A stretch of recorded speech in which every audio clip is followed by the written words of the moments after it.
ਸਰਤਾਰੀਆਂ ਜੋ ਮਸਲੇ ਨਵੇੜਦੀਆਂ ਰੰਗ ਦੀਆਂ ਕਾਲੀਆਂ ਜੋ ਤਾਵਾਂ ਵਪਾਰੀਆਂ ਜੋ ਏਕੇ ਸਰਤਾਰੀਆਂ ਜੋ ਮਸਲੇ ਨਵੇੜਦੀਆਂ ਰੰਗ ਦੀਆਂ ਕਾਲੀਆਂ ਜੋ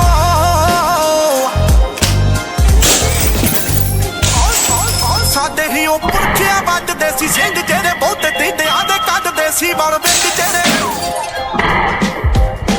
ਸਾਡੇ ਹੀ ਉਹ ਪੁਰਖਿਆਂ ਵੱਜਦੇ ਸੀ ਸਿੰਘ ਜਿਹੜੇ ਬਹੁਤੇ ਦੀਦਿਆਂ ਦੇ ਕੱਢਦੇ ਸੀ ਬਲ ਵਿੱਚ ਜਿਹੜੇ ਰੱਦੇ ਕਰਪਾਨਾਂ ਨਾਲ ਖੇਡੇ ਹੁਣ ਜਿਹੜੇ ਲੱਗ ਬੱਚਿਆਂ ਦੇ ਪਾਵਿਆਂ ਨਾਲ ਲੱਖ ਦੇ ਦਿਨਾਰੀਆਂ ਪੁੱਤਾਂ ਵਾਂਗੂ ਪਾਰੀਆਂ ਜੋ ਏਕੇ ਸੰਤਾਰੀਆਂ ਜੋ ਮਸਲੇ